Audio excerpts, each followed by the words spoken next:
everybody. Welcome to Bottom Line with Roni and Byron and our special segment. We're having a talk with the Supervisor of Elections, Miss Carol Dunaway. How's it going, Miss Dunaway? It's going great. It's getting really busy around here, but I love it. Outstanding. Yeah. So, as everyone knows, Miss Dunaway stepped into the position. She won this past 2020 and during the 2020 election, and she has hit the ground running. It's been a lot of changes, a lot of positive changes. We had a great cosmetic change inside and outside of the supervisor election building. And just to backtrack, to give everybody a just understanding of how great of a job you did as citizens by electing and appointing Ms. Dunaway as Jackson County's new supervisor of election. She serves with just an illustrious career, graduated Troy University with a Bachelor of Science in Criminal Justice, and then got her master's degree in Human Services from Capella University. She served over 20 years of experience with both Department of Children and Families and the 14th Judicial Circuit, where she's made a lot of development, oversaw budget, recruited volunteers and staff. I mean, it almost like she was built and made for this position that she's in. Ready, come in, I mean, hitting the ground. So without me pumping you up, Ms. Dunaway, please let us know a lot of the changes that you've made thus far. Gosh, well, Byron, you hit upon something. I spent 20 years with the court system, and I do believe every experience that I had there at the court system built the foundation that I have that allowed me to come into this role. Because I've pulled upon that experience so many times over the last year and a half, and I can't believe it's been a year and a half since I took office. Yeah. So very briefly, we've certainly made some cosmetic changes inside. We've painted almost the entire building. We've added some security features, security cameras. We've added keyless entry to many of our secure areas throughout the building. Our server room, records room, tabulation room, equipment room, just so that it's a lot easier to get in and out of during an election season, and we're not using keys, and that slows us down. We're going to be really busy during election season, so we wanted to have ease of access. We added an ADA front door, which was that was probably one of the very first things that I did, and that was through the CARES grant. Anything that I've added security-wise, the cameras, the access door, that was through security grants through the state of Florida.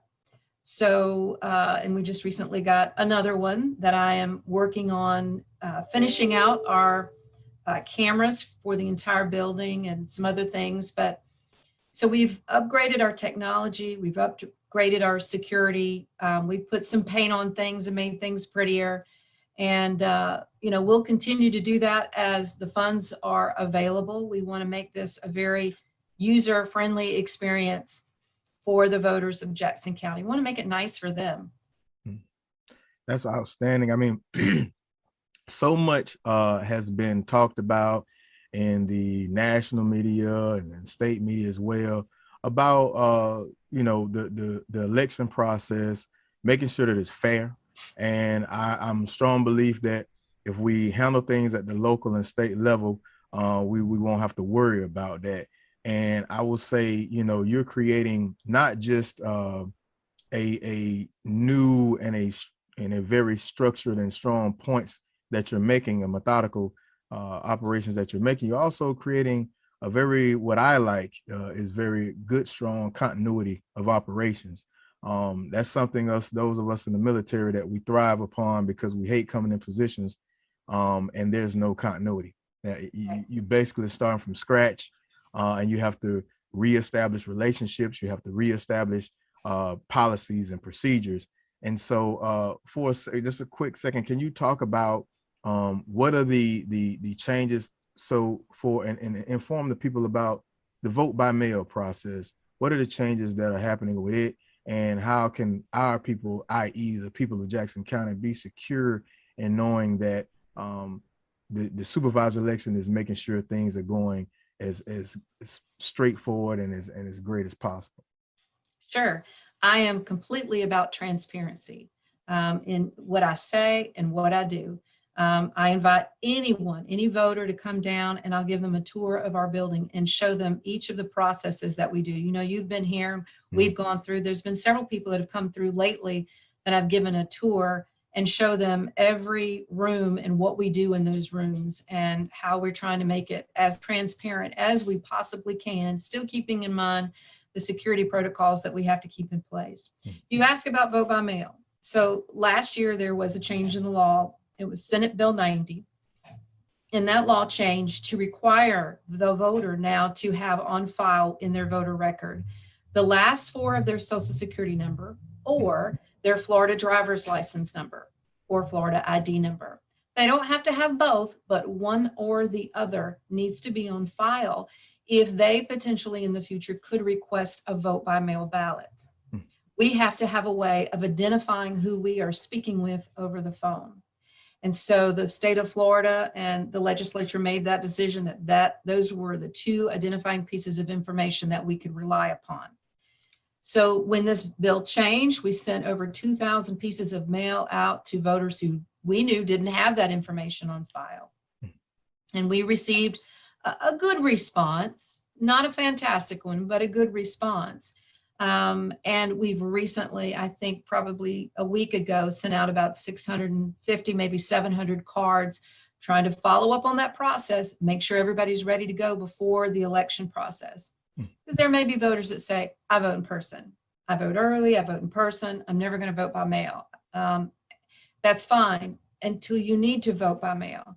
Something comes up, maybe you have an unexpected illness and you have to be in the hospital and you didn't get a chance to early vote and you need that vote by mail ballot, or you have to go out of state for something to care for a relative, what have you. So if you have that information on file, we're able to process that vote by mail request over the phone. So that's important. Also, if you want to make a name or party change, we have found that you can do that online instead of by paper if the state is able to verify that information. If you have your driver's license number or the last four of your social, we have found that folks are able to do that online instead of doing it on paper and sending in a new voter registration form. That's important. Also, what changed about vote by mail is that you may have a request on file right now to get vote by mail ballots. You should know that that request is only good until the end of this year, until after the general election. After this general election, if you still want to vote by mail, you will have to re-up that vote by mail request, meaning calling, if we have your information on file, or you can go online and do it online. So but, please, say that one more time for a lot of those that sure. might have missed. If you have a vote by mail request on file with our office, that's only going to carry you through the end of this election cycle. So after the election, the general election in November, if you want to vote by mail again in 2024, or for the city elections that may potentially come up in your city in 2023, you'll need to you'll need to place a new request for vote by mail. That was a law that was changed last year. If you're not sure if you have a vote by mail request on file, all it takes is a phone call, and we can at least verify over the phone if you have a vote by mail request on your record. And if you don't, and if you've got your identifying information, we can fix that for you. If you don't have your identifying information, we're going to have to go another route. So that yes, ma'am. That law that's not for clarity, that's not Carol Dunaway's law. No. That's actually, what is it? Is Florida Senate Bill 90. 90, that's it. Yep, Senate Bill 90. It was signed into law May 6th of 2021. Okay. So Florida Senate, that's as a result of Florida Senate Bill 90, everyone. If you are not, if you are currently, because a lot of the elders, I know my dad, he's vote by mail. A lot of you that do not know, you after this election cycle, you will have to resubmit a new request for vote by mail. Let's making sure that's out there, because a lot of people will be deer in the headlights the next election comes around. Also, since we've had a big redistricting going on, just to make sure those that may have been affected, i.e. you are in a different district as a result of the new district line changes, that new cards will be going out as well, correct? Sure. So I'll address that real quick on the redistricting. So if you're not familiar with the term, you will be soon enough. But the county, all counties are required to look at their numbers after a census, which we know is every 10 years. Counties are to look at their numbers and decide, do they need to go through the redistricting process and equal things out? Jackson County went through the redistricting process this year. It should be noted that there's been no change in numbers in some 30 plus years. So it was a process that needed to happen. So the county went through the process, the county commissioners, and also the school board. And they worked diligently. There were several meetings that were open to the public to talk about potential maps, some things that they worked through on the maps. And ultimately, each of them, each entity, the school board and the county commission, decided on maps for themselves. They do not match. Our old map was one map, 5 districts. We have now 2 maps, one for school board and one for county commission. And there are some very big differences and some very slight differences throughout the county. So what our role is as supervisor of elections is, once those entities decided what map they wanted and they were approved by whomever needed to approve them, the state, the school board entity, then we took those maps and we hired a consultant to what we call, I've learned some new terms through this process. They geotag every single voter in our county, and whether they're active or inactive. And so they build what's called a dictionary, which is, it places all those voters in their proper districts, school board and county commission. And then that's sent to us and we import it into our database. And we have to go through and work out some kinks, whether a street is spelled correctly or not. So we're in the process of doing that as we speak. Our hope is that we are complete with that process by June 1st through June 15th is our window. And by June 15th, we hope we're mailing out voter cards to every single voter here in Jackson County. And on that voter information card, you'll find what school board district you're in and what county commission district you're in, as well as other state representatives and so forth. And also, if your polling location has changed, that may be a possibility. We just don't have those answers until the map is built and everyone is geocoded. It can't get here soon enough, Byron. I know. It hurts me because I can't provide our candidates with a list of voters that are in their district. And so I was on the phone this morning working with our local GIS coordinator and the consultant to make sure they were on the same page. So it is something we work on almost every single day in hopes that we're able to get this done by June 1st. Yeah, and that's a lot of work. If people don't know, that's a lot of work. You got to think about how many people we have in Jackson County, how many registered voters we have in Jackson County. And another thing too to take into account is a lot of updating with a lot of active voters, inactive voters, etc. So I can imagine the headache that you're dealing with, but you it's definitely something you can handle. I know it's easier said than done.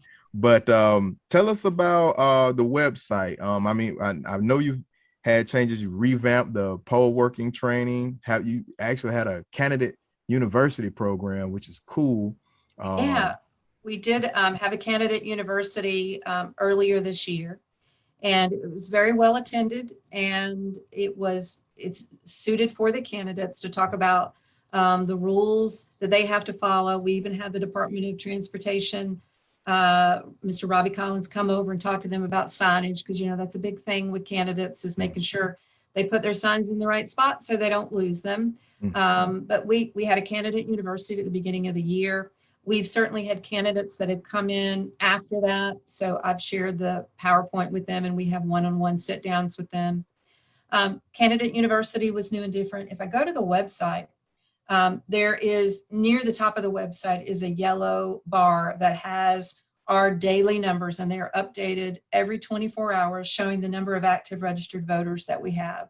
Today, as of May 16th, not sure when this will air, but May 16th, you can see the numbers. We have a total of 28,263 registered voters, and that's active voters. That doesn't include inactive voters. I think when we add that total, there's going to be about 30,000. Okay. So that'll be about 30,000 voter information cards that will be going out in June. And it's just, it's a big undertaking. I will not sugarcoat that, along with everything else that we're doing. And when I say everything else, one of the things, I'll give a shout out to my staff on this because they've been so diligent in doing what we call list maintenance, and that is updating our voter rolls. We want to make sure that the information we have on those voter rolls is as accurate as possible. And that means working those lists diligently. There gets to a point where we have to stop. When it gets so close to an election, we can't do any more list maintenance. The state prohibits us from doing that. But we've done quite a bit here in this last year. And I'm hoping that with all of that work they did, that we'll see a very small percentages of those voter information cards coming back to us for bad addresses, or, you know, people have moved on, but they've been working it very hard. Great. So, one last thing, we do have an election, some elections coming up this year. How can people, if they want to see about the candidates, and how can they navigate to see that information on the website? Certainly, it's real easy from our website. If you go to the website, there are big blue buttons right below the banner that have things such as register to vote, vote by mail, where to vote, find my record. There's one for candidates. If you are able to click on candidates, one of those blue buttons, it'll bring up another list. And if you want to see the actual candidates that are running, you can hit candidates and races. It's the second one down, candidates and races, right under upcoming elections. That candidates and races will show you everyone that has filed their paperwork to run. Okay. So qualifying actually is not until the week of June 13th. It runs June 13th at noon to June 17th at noon. Today, May 16th, was the deadline to qualify by petition, meaning gathering those signatures on the petitions. So today was that deadline, but that doesn't mean there might still be folks out there considering to run, but have chosen that they're just going to pay the filing fee to run. So we can't even really know what the ballot will look like until qualifying is over. So it's important. I want to talk to you a little bit about the primary election, because I know sometimes primaries, you know, people kind of discount them. They say, I'm just going to wait till the general, you know, but this primary could be very, very important in that, number one, with school board races, those are nonpartisan. So everyone in that district gets to vote. If you have just two candidates, it could be decided in the primary. There's just two candidates. But if you have three, and right now we do have a race where there are three candidates in a school board race, unless the winner isn't a clear winner above 50%, then there could be a runoff in the general election. But again, it's nonpartisan, so everyone in that district, in that school board district, does get to vote. County commission race. We have what's called a closed primary. We're a closed primary state. So that means in the primary, it's typical Republican and Democrats, the major parties, vote on who they're going to send to the general election. What happens in a primary if the candidates are all of one political party? What happens is that, and they're not going to, and the winner will not face anyone in the general. That means there's not a write-in candidate that has qualified. then that race could potentially be decided in the primary. primary. And no matter your party affiliation, you get to vote. Oh, That's key. That's key. A lot of people think that, okay, for instance, all county commission races right now only have candidates with the Republican political affiliation. So some folks that are other party affiliations may feel like they don't get to vote because they don't have a candidate that represents them, but that's not the case. If you only have one party affiliation and they're not going to face a candidate in the general election, then you get to vote. Oh, that's something I didn't know. Yeah, I would be happy to come back after qualifying. So we see what our races look like, so I can legitimately say what kind of primary it's going to be. If it's called universal primary, if the candidates are only of one political party. Yeah, let's do that. Let's follow up after the qualifying date, which is June 13th, correct? Well, it runs through June 17th at noon. Oh, June 17th. So maybe that next week after we've had everyone qualify, then I can come back on and tell you what our ballot's going to look like. Okay, great. So real quick, shameless plug, where people can get in contact with you, Facebook, any social media, websites and everything. So how people can get more of the supervisor election and how they can get all the information. Certainly. We have a Twitter account, Vote Jackson FL. That's our Twitter. And we also have a Facebook account. That's Jackson County Supervisor of Elections. Our website, which I feel like is super user-friendly, and we try to put as much information as we can out there. And that's votejacksonfl.gov, votejacksonfl.gov. If they want to email me a question, it's just carol@votejacksonfl.gov. And our phone number, 850-482-9652. All right. Thank you so much, Ms. Dunaway, for coming and speaking with us. And we're definitely going to bring you back after that qualifying period so we know exactly who's running. And for all the information, make sure you go to the social media handles, give her a call. And you and that great staff, I just want to say kudos to them because you've definitely been putting in a lot of work.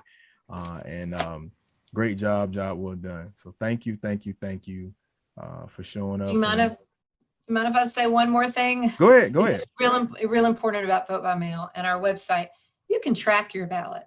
You can go on to, as I mentioned, those blue buttons at the top of the screen. I'm trying to get back to it now. So where it says vote by mail, it's the second button over. You can actually put in your information and find out, has my ballot been mailed to me yet? And if you've sent it back, you can track it to see if we've received it back and also when it was counted.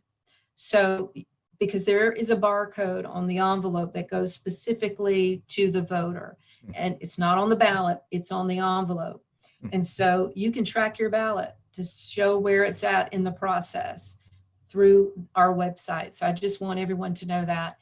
And if you have trouble finding something on our website, call us. We can walk you through it and help you find it because I like it to be user-friendly. So I made it user-friendly for me, and hopefully the citizens find it as user-friendly as I have found it. Outstanding. All right. Thank you again for coming on Bottom Line with Roni and Byron, and we definitely will have you back. Thank you.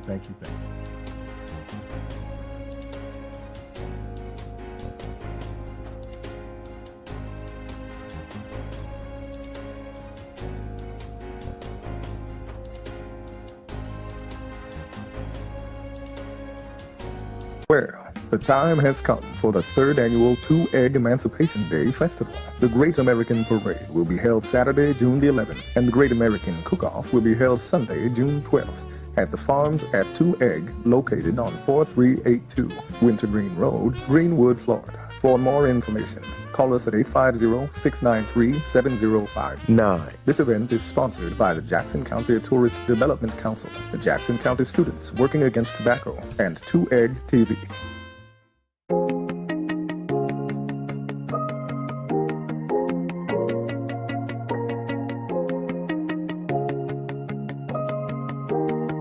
Good afternoon, and thank you for having me on today's show.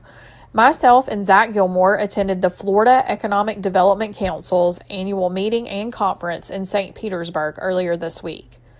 FEDC is the professional development organization for economic developers around the state of Florida.